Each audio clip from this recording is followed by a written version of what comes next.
ضروریات دین کیا ہوتی ہیں؟ آپ جو کہتے ہیں حجت حدیث ضروریات دین میں ہیں، تو اس کا کیا مطلب ہے؟ الحمدللہ رب العالمین الصلاۃ والسلام علی رسول اللہ۔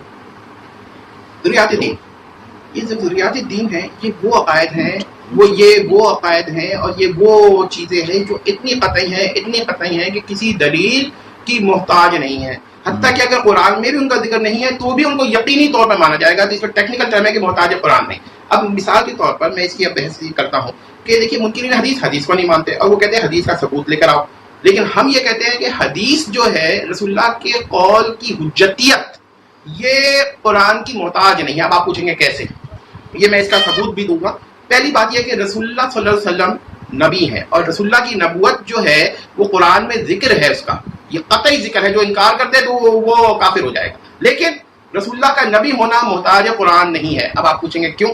اس لیے کہ رسول اللہ نے آ کر بتایا کہ مجھ پر قرآن نازل ہوا، تو جن الفاظ سے بھی عقل یہ کہتی ہے اور اہل علم اس پر متفق ہیں کہ جن الفاظ سے بھی رسول اللہ نے فرمایا کہ مجھ پر فلاں آیت نازل ہوئی، فلاں سورہ نازل ہوئی، یہ قرآن کے ما سوا الفاظ ہیں، یعنی نبی کے کلام ہے۔ تو نبی کے کلام پر آپ یقین کریں گے تو آپ پر قرآن پر اعتبار ہوگا۔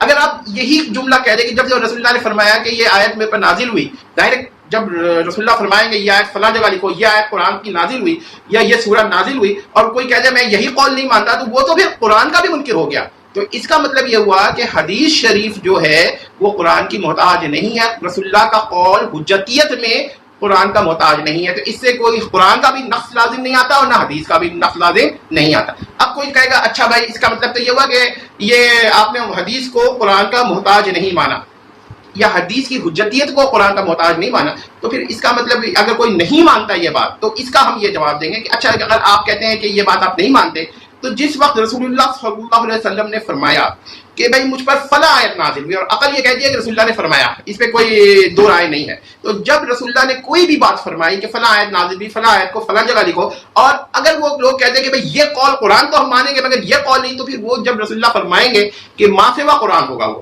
جب وہ ما سوا قرآن ہوگا تو اس کو آپ تسلیم نہیں کر رہے۔ تو جب رسول اللہ کہیں گے میرے بھائی یہ نازل ہوئی یہ بات، یہ اللہ نے آیت نازل کی، تو وہ آپ نہیں مان رہے، تو آپ قرآن پہ کیسے اعتبار کریں گے؟ کیونکہ قرآن پر اعتبار تو نبی پر اعتبار کر کے ہوا ہے۔ واحد شخص ہے رسول اللہ، سب سے پہلے واحد انسان ہیں جن پر آپ پہلے اعتبار کریں گے، پھر قرآن جب وہ بتائیں گے یہ قرآن ہے تو آپ مانیں گے ان کو۔ تو اس کا مطلب یہ ہوا کہ یہ محتاج قرآن نہیں ہے۔ جو منکرین حدیث ہیں وہ جب رسول اللہ کے قول کو ہی حجت نہیں مانتے، وہ قرآن پہ کیسے ایمان لا سکتے ہیں؟ اس کا مطلب تو یہ ہوا کہ ان پر کوئی اور ذریعے سے قرآن پہنچا ہے جو رسول اللہ سے مستغنی ہے، اور یہ تو بڑی کفریہ بات ہے کہ آپ رسول اللہ سے مستغنی ہو کر قرآن تک پہنچنا چاہ رہے ہیں۔ بھائی قرآن تو رسول اللہ لے کر آئے ہیں، تو قرآن لانے والے پر آپ کا اس شخص پہ، اس نبی پر، اس عظیم ہستی پر اعتبار نہیں ہے، تو آپ قرآن پہ کیسے اعتبار کریں گے؟ اچھا یہ میں نے ایک مثال دی، اس کے علاوہ آپ آگے چلیے۔ قرآن مجید میں 5 وقت کی نماز کا 5 کا لفظ نہیں ہے کہ 5 وقت کی نماز، اگر ہے تو میرے علم میں کمی ہے، تو پھر آپ مجھے تصحیح کر دیں کہ بھائی فلاں آیت میں لکھا ہوا ہے کہ قرآن کی 5 وقت کی نماز ہے اور لفظ 5 کا ذکر ہے۔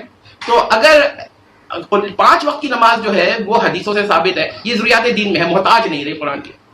اب میں تیسری مثال دیتا ہوں کہ دیکھیے اللہ تعالیٰ کے بارے میں اجماع ہے کہ وہ قدیم اور غیر مخلوق ہے۔ قرآن میں کہیں قدیم اور غیر مخلوق اللہ تعالیٰ کو نہیں کہا گیا۔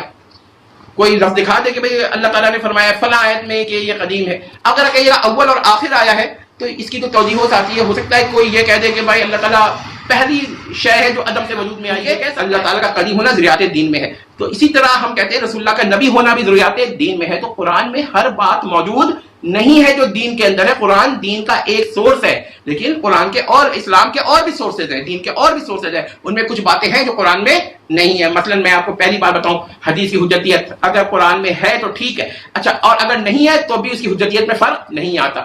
باری تعالیٰ کا قدیم اور واجب الوجود ہونا قرآن میں نہیں ہے۔ لیکن یہاں پر ایک بات یاد رکھیے گا کہ جو چیز ضروریات دین میں ہے اس کا قرآن میں ذکر، اس کا قرآن کے محتاج ہو یا نہ ہو، کبھی اس کا ذکر ہوتا ہے اور کبھی اس کا ذکر نہیں ہوتا۔ تو اگر اس کا ذکر ہوتا ہے تو وہ 2 دلیلیں ہو گئی، ایک ضروریات دین ہو گئی، ایک ذکر فی القرآن ہو گیا۔ اب ذکر فی القرآن ہو گیا تو اس کا انکار کفر ہوگا۔ یعنی آپ یہ کہیے میں ضروریات دین کی حیثیت سے تو مانتا ہوں، ذکر فی القرآن کی حیثیت سے نہیں مانتا، تو یہ کفر ہو جائے گا۔ لیکن اگر اس کا ذکر ہی نہیں ہے قرآن کے اندر تو اب آپ نے ایک ہی حیثیت رہ گئی اس کی. اب اس کی میں مثال آپ کو دیتا ہوں کہ واجب الوجود ہونا اللہ تعالیٰ کا، اور قدیم ہونا، اور غیر مخلوق ہونا، اور مستقل بالذات ہونا، یہ قرآن میں کہیں یہ الفاظ موجود نہیں ہے. تو یہ قرآن میں اگر ذکر نہیں ہے تب بھی آپ نے ان کو ماننا ہے. دلالت ہو سکتی ہے، یہاں تصریح کی بات ہے، یعنی کہ عبارت النص کی بات پہ بحث ہو رہی ہے. یہاں پر یہ بات آپ نے سمجھ لی. تو کوئی چیز، تو ضروریات دین وہ چیزیں جو اتنی قطعی ہیں، اتنی قطعی ہیں، اتنی قطعی ہیں کہ اگر قرآن میں ان کا ذکر نہ بھی ہو تب بھی وہ اسلام کے اٹل اصول ہیں، اس کا کوئی انکار نہیں کر سکتا. اور اگر قرآن میں ذکر ہے تو وہ محتاج قرآن نہیں ہے، مذکور فی القرآن ہے. اب مذکور کے اوپر کوئی شبہ کرے گا تو اس کی تکفیر الگ ہوگی. تو یہاں پر یاد رکھیے گا کہ یہ چیز بڑی اہم ہے، اور یہ کیونکہ اکثر لوگوں کو نہیں معلوم تو وہ اعتراض کرتے ہیں. اور یہی بات ہے کہ جو لوگوں کو کیا کہتے ہیں، اور ہو سکتا ہے میرے بھی اس لیکچر پہ اعتراض کریں کیونکہ ان کو بات سمجھ میں نہیں آ رہی ہے، اور یہ زیادہ تر منکرین حدیث کریں گے.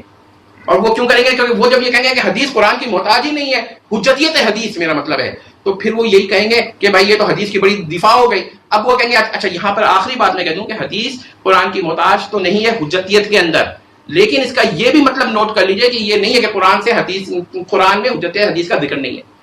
تو یہ یاد رکھیے گا ضروریات دین کی دو قسمیں ہیں، یا تو ذکر ہے قرآن میں یا ذکر نہیں ہے. دونوں صورتوں میں ان کی قطعیت پہ کوئی فرق نہیں پڑتا. تو یہ ہے مسئلہ پورا. اب ہو سکتا ہے کسی کو یہ بات ابھی بھی سمجھ میں نہ آئی ہو، تو اب اس سے اچھے الفاظ میرے پاس اس کو سمجھانے کے نہیں. اور پھر اعتراض کرنے والے وہ تو پھر آپ کو وہ تو لا الہ الا اللہ پہ اعتراض کرتے تھے، تو ان کا کوئی کیا کہتے ہیں اعتبار نہیں.